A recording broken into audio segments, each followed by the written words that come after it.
আবার খবরে নন্দীগ্রামে বিজেপি নেতার বাড়ির সামনে বোমা। কারা করলো এ ঘটনা?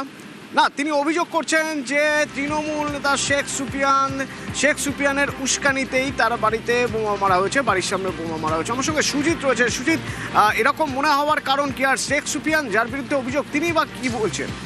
তিনি অভিযোগ স্বীকার করেছেন, উড়িয়ে দিয়েছেন। পাল্টা তিনি আরো রীতিমতো তার ক্ষোভ দেখিয়েছেন ওই বিজেপি নেতার বিরুদ্ধে, এবং তিনি বলছেন তিনি কোনো নাম ধরে বক্তব্য রাখেননি এবং উস্কানিমূলক বক্তব্যের প্রশ্ন নেই।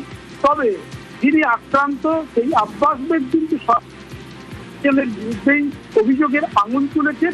একই সঙ্গে তিনি বলছেন তৃণমূল আশ্রিত দুষ্কৃতীরা তার বাড়ির সামনে রীতিমতো বোমাবাজি করেছে এবং বলা যায় ভয় দেখানোর জন্য চিৎকার চেঁচামেচি করে তারা কিন্তু থ্রেটও দিয়েছেন। এই যে ঘটনা, এই ঘটনা দাউদপুরের নন্দীগ্রামের, এবং সেখানেই রাতেই পুলিশ যায় এবং কেন্দ্রীয় বাহিনীকে নিয়ে পুলিশ যায় এবং যে বোমা বা যে ছবি দেখাচ্ছি সেখানে কিন্তু সেসব জিনিসও উদ্ধার করে। এবং ঘটনা নিয়ে যখন নন্দীগ্রাম থানায় অভিযোগ জানিয়েছেন বলে আব্বাস বেগ দাবি করছেন, তিনি এও বলছেন যে দুদিন আগেই সুপিয়ানের নামে তিনি অভিযোগ করেছিলেন এই বক্তব্যের পরিপ্রেক্ষিতে, এবং তারই একটা হিসেবে তাকে ভয় দেখাতে এই ঘটনা ঘটানো হয়েছে। যদিও তৃণমূল পুরোপুরি এই অভিযোগ অস্বীকার করেছে। নন্দীগ্রাম বিধানসভা ভোট মানি যেটা দেখা যায় আকচার, সেটাই দিনের পর দিন ঘটে চলেছে। আজকেও কিন্তু তার অন্যতা হলো না অতনু, এবং সেই নিয়ে রাজনৈতিক তরজা। রাত তখন 1:12-13 বাজে। আমার যে রুমটাই ঘুমাই সেই রুমের দরজাতে বম মারা হয়েছে। পুরো বাড়িটা আগুন, মানে কিছু অংশ পুড়ে গেছে। দুটো তাজা বোমা ছুটে পালিয়ে যাওয়ার সময় আমার রোডের উপরে, মানে বাড়ির রোডের উপরে পড়ে গেছে। এটা আমাকে একেবারে নৃশংসভাবে খুন করার পরিকল্পনা। একবারে আমি আইনের দ্বারস্থ হয়েছি। আমি যাতে এনআইএ তদন্ত হয় তার জন্য সমস্ত কিছু ব্যবস্থা করব। এই এনআইএ তদন্ত হলে সঠিক তথ্য বেরিয়ে আসে। বাসবেগি নেতা আর ওর মতো লোকের বাড়ির সামনে বোম ফাটাবে, এই অধঃপতন তৃণমূলের হয়ে যায়নি। মিথ্যা মামলা ছাড়া বিজেপির আর কোনো রাস্তা নেই, কারণ ভোটে হেরে গেছে ওরা, জেনে এই মিথ্যা মামলাগুলো শুরু করছে। রেলগেট নিয়ে কাটোয়ার মানুষের বড় দুর্ভোগ। কাটোয়ার মানুষ চাইছেন একটা ফ্লাইওভার, চাইছেন বহুদিন ধরে, কিন্তু চাইলে আর হচ্ছে কোথায়? এখনো হয়নি। তাই এবার ভোটেও কাটোয়ায় রেলগেট ইস্যু।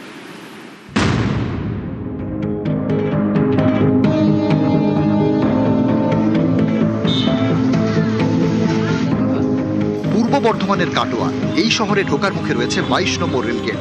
এই রেলগেট নিয়ে ভোগান্তির এক শেষ, যা এখানকার ভোটে অন্যতম ইস্যু। কাটোয়া রেলগেট সারাদিনই পড়ে থাকে, তা পেশেন্ট নিয়ে গেলে পেশেন্ট তো এখানে মারাও যাচ্ছে, সব যাচ্ছে। তাই এবছর আমাদের একটাই দাবি, এবছর আমাদেরকে রেলগেটের মুক্তি ঝামেলা মেটাতে হবে।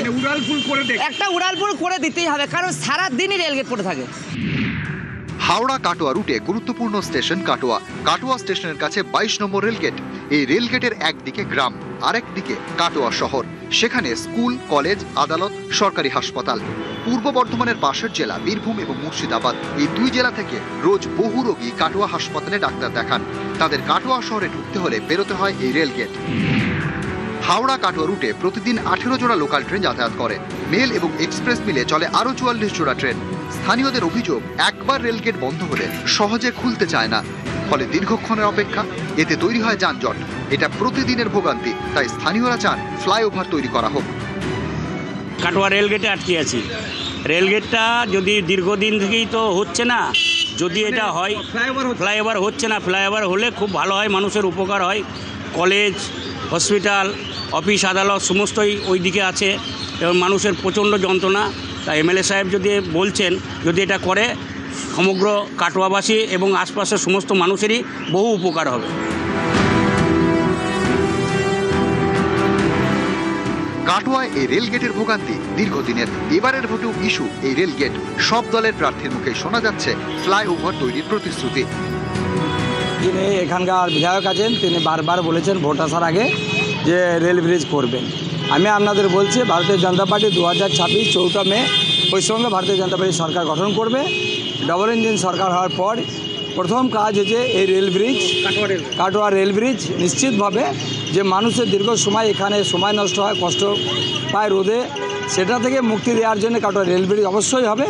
রেলটা তো বিজেপি, যেমন অনেক বেকার লোক তাদের অব্যবহৃত জায়গায় বসে সংসার প্রতিপালন করত। সেই লোকগুলোকে লাথি মেরে তুলে দিল, তারা কি খাবে তার কোনো ব্যবস্থা না করে। সে তো রেলই করেছে, রেল ওভারব্রিজ এমনিতেই রেল করতে পারতো, তা তো করেনি বলেই তো এত প্রশ্ন উঠেছে। আমরা চেষ্টা করব, চেষ্টা নয় আমাদের এটা অঙ্গীকার যে 5 বছরে আমরা এটা করব।